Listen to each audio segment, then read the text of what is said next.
Everything we have shown you in this series happened. The secret meeting that designed your monetary system, the CIA program that owned your television, the Sunday night speech that killed the gold standard, the government experiments on unwitting American citizens, the private group that selects your Secretary of State, the shadow government waiting underground, the petrodollar enforced by military power. All of it happened. All of it is documented. And in 1975, for one brief moment, Congress looked directly at all of it. They saw the assassination plots, the illegal surveillance, the mind control experiments, the 30 years of operations conducted against the American people by the government the American people were funding. They had the evidence. They had the momentum. They had the public attention, and they had a choice. In every other episode of this series, the institutions won. In this episode, we ask what would have happened if, just once, they had not. What would America look like right now if 1975 had gone differently? What was stolen from you, and how close did we come to getting it? To understand what could have been, you have to understand exactly how close it came. By the spring of 1976, the Church Committee had done something that had never been done before in American history and has never been done since. It had placed the full machinery of the American shadow state under sustained, serious public scrutiny. The CIA's assassination programs documented and named. The FBI's COINTELPRO operations exposed and confirmed. The NSA's mass surveillance acknowledged for the first time. The mail opening programs confirmed and dated. And the American public, still raw from Watergate, still angry, still paying attention, was listening. Polls from 1975 showed that public trust in the CIA had collapsed to its lowest point in the agency's history. Congressional mail was running overwhelmingly in favor of serious reform. Newspapers that had, in some cases, participated in the very Mockingbird programs being exposed were now calling for accountability. The moment was real. The leverage was real. Senator Frank Church had proposed a legislative charter for the CIA, a binding legal framework that would define precisely what the agency could and could not do. It would require congressional notification of covert operations. It would prohibit assassination programs. It would establish real penalties, not the $2,000 fines that had been handed to men who destroyed evidence of 20 years of human experimentation, but genuine criminal accountability for intelligence officials who violated the law. The charter had support. It had momentum. And then, with the precision of an institution that had been surviving political threats for 30 years, the CIA began to fight back. Not with violence, not with dramatic confrontation, with time, with bureaucratic obstruction, with the quiet replacement of cooperative officials with resistant ones, with the patient understanding that congressional attention is always, eventually, temporary. President Ford fired CIA Director William Colby, the one senior intelligence official who had genuinely cooperated with the investigation, and replaced him with George H.W. Bush, a former congressman with deep establishment ties who moved immediately to slow the disclosure process. The legislative charter was debated, amended, weakened, delayed.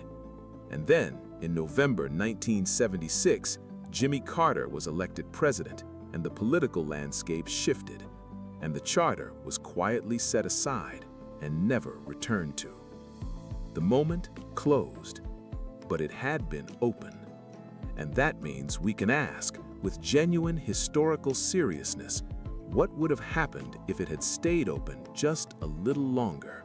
What follows is clearly labeled as historical analysis and informed imagination, not fact, not claim, not conspiracy, but the serious documented extrapolation of what American history might have looked like if the accountability of 1975 had held. Because the institutions we have examined in this series did not emerge from nowhere. They were built by choices. And choices, even institutional ones, can be unmade. Imagine the CIA charter had passed in 1977.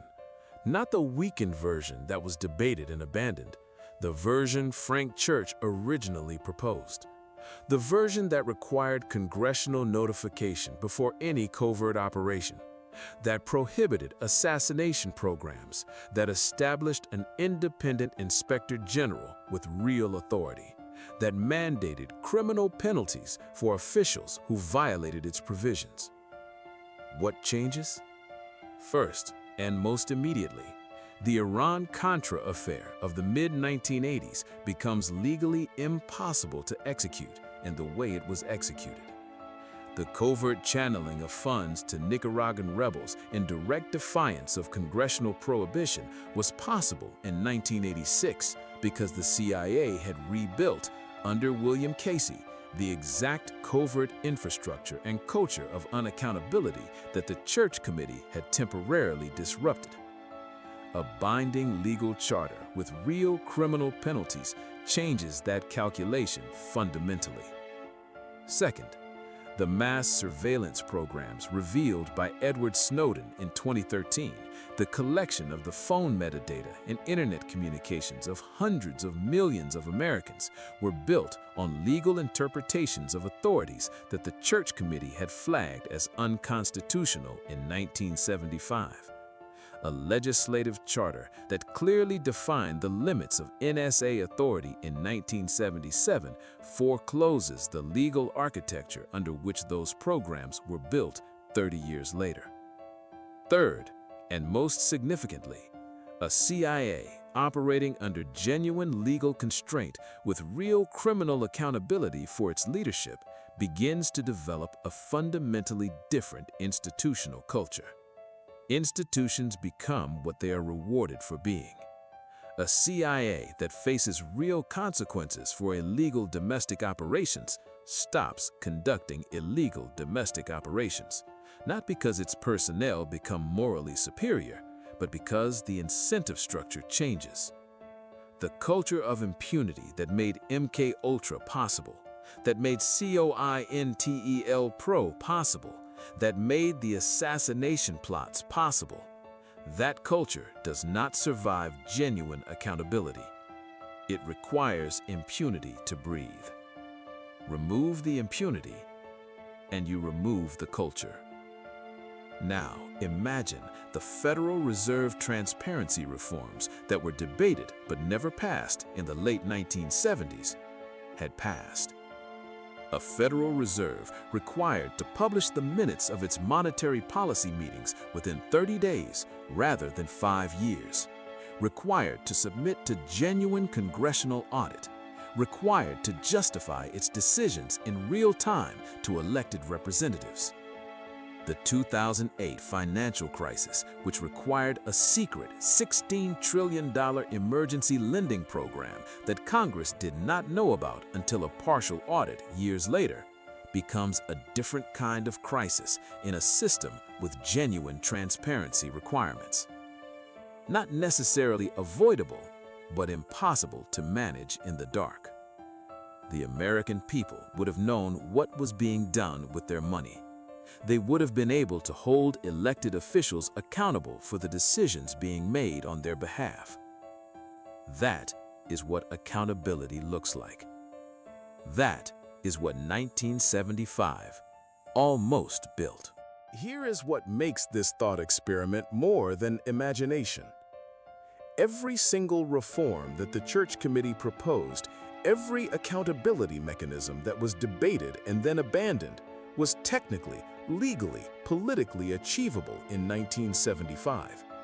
The votes were there, the public support was there, the political will was briefly, genuinely there. These reforms did not fail because they were impossible. They failed because the institutions they were designed to constrain were better at the long game than the reformers were. That is not a counsel of despair.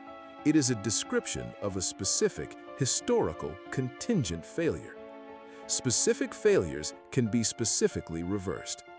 The question is whether the information, the evidence, the documentation, the pattern, ever reaches enough people with enough clarity to rebuild the kind of public attention that 1975 briefly genuinely produced. That question is why this channel exists. The 9 institutions we have examined in this series are not history. They are not relics of a Cold War era that has passed and taken its pathologies with it. The Federal Reserve is setting your interest rates right now.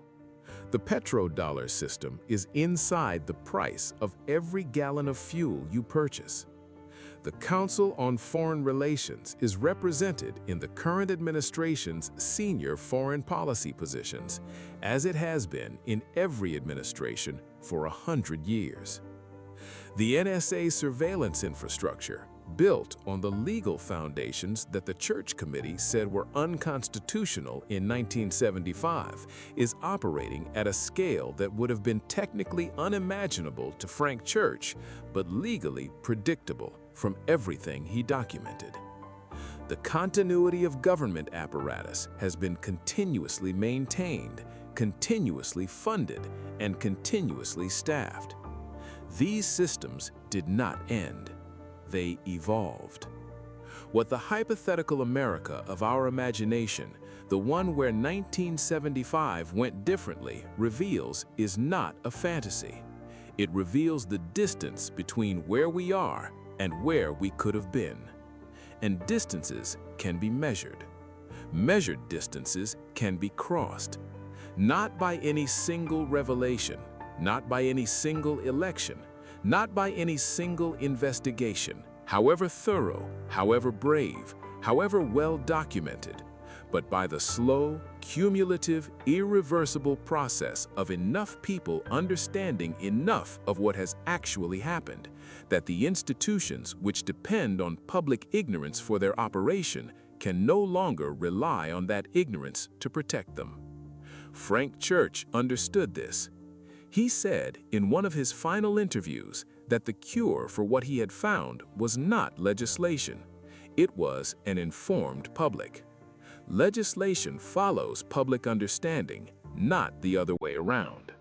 You cannot pass laws that constrain institutions the public does not know exist. You cannot hold accountable the people making decisions the public does not know are being made. The first step, the essential, irreplaceable first step, is knowing. In the hypothetical America where 1975 went differently, the Federal Reserve publishes its minutes in real time.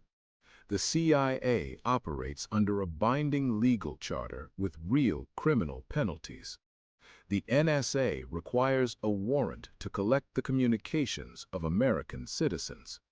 The shadow government apparatus is subject to genuine congressional oversight. The Council on Foreign Relations holds its most significant meetings on the public record. None of these things are radical. None of them are unprecedented in democratic governance. Several of them exist in some form in other Western democracies. They simply do not exist here. Not because they are impossible, but because the moment when they were possible, 1975, was allowed to pass by institutions that were better at waiting than the reformers were at pushing. That moment can come again. It always does. The question is whether when it comes, enough people understand what they are looking at. 10 episodes. We began on a private island in November 1910, where 7 men designed a system to control American money without the knowledge or consent of the people who would live inside it. We end here, in the imagined sunlight of an America that almost held those systems accountable, that came close enough to touch it, and then watched the moment pass. The distance between those 2 points, between Jekyll Island in 1910 and the Senate hearing room in 1975, is the distance of this entire series.